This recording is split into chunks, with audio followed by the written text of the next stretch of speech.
E aí galera, tudo bem? Voltamos para o vídeo parte 2, tá? Sobre como a gente prepara uma testemunha, um preposto, um trabalhador para uma audiência, beleza?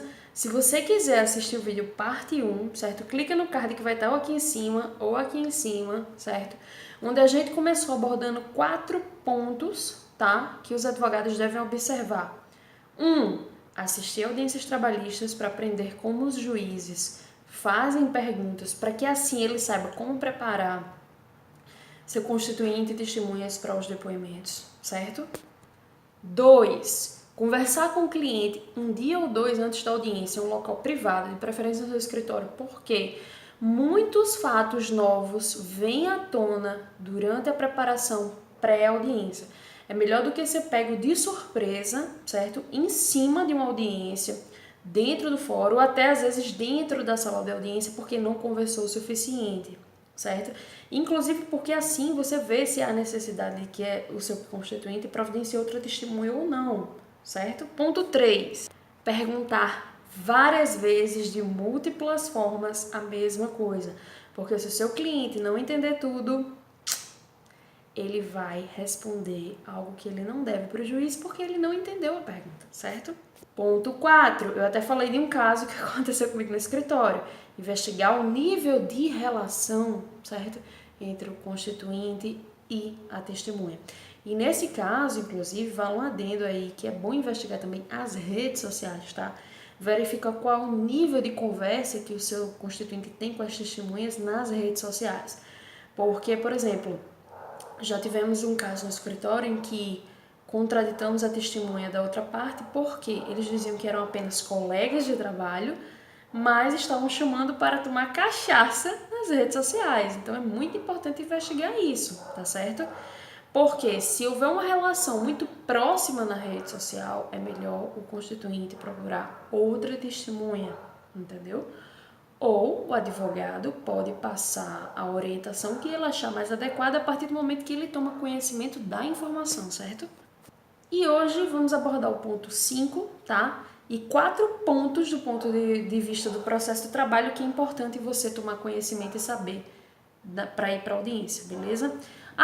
Vale lembrar, para quem não me conhece, meu nome é Thaís Barreto, sou advogada trabalhista e aqui no canal abordamos bastante sobre o direito do trabalho, processo do trabalho, áreas correlacionadas ao direito do trabalho, certo?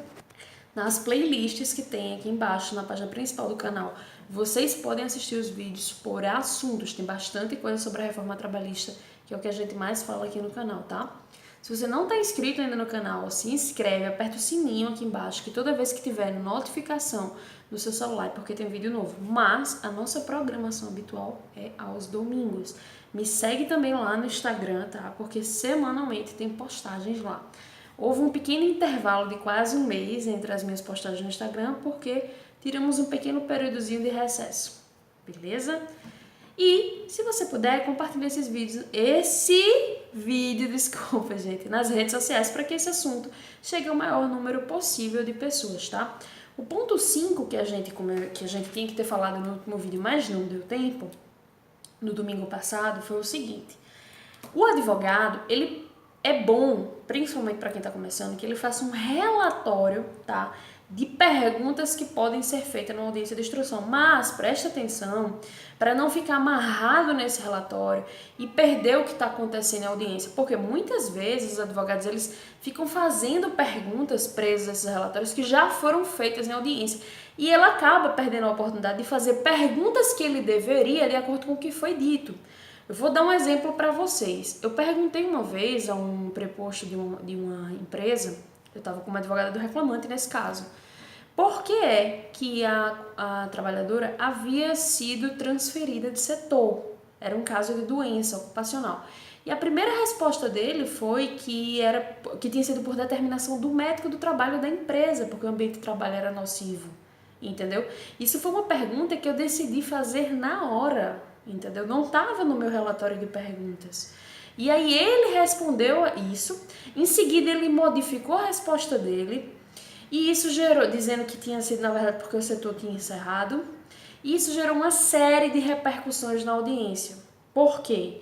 O depoimento dele foi contraditório e aí, por conta do que ele tinha dito na primeira resposta dele, eu resolvi perguntar à testemunha da empresa, que era o técnico do trabalho da empresa, se a reclamante tinha sido transferida de setor por determinação do médico. E pasmem, ele disse que sim, entendeu?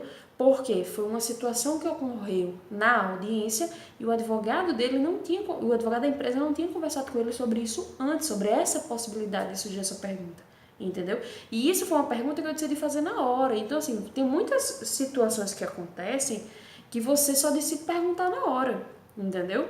E assim, você até poderia fazer um relatório lá, prevendo a pergunta do porquê é que ele tinha mudado de setor, entendeu? Se o preposto tivesse apenas respondido porque o setor fechou, muito provavelmente eu não teria perguntado essa mesma coisa para a testemunha da empresa. Então, assim, existem várias situações que acontecem dentro de uma audiência que modificam o rol de perguntas. Às vezes o seu cliente, que conhece a dinâmica do trabalho, diz assim, doutora, ele tá mentindo, por isso. Por exemplo, o cara chega e diz assim, não, o rapaz que fica na guarita, ele tinha esse intervalo entre a jornada, certo? Aí o seu cliente olha pra você e diz assim, doutora, pois então pergunta quem é que ficava no meu lugar, entendeu? E às vezes isso é algo que você não previu no seu relatório de perguntas. Então, gente, é importante sim, certo? Fazer um rol de perguntas, mas é muito mais importante prestar atenção no que está acontecendo em audiência. E aí, por conta da instrução, certo? Por conta do que pode acontecer, pelo fato de que muitas vezes o juiz não conseguindo a resposta na ata da forma como realmente ela é dita, entendeu? Surge uma das dicas de processo do trabalho. Você deve sim gravar a audiência, tá?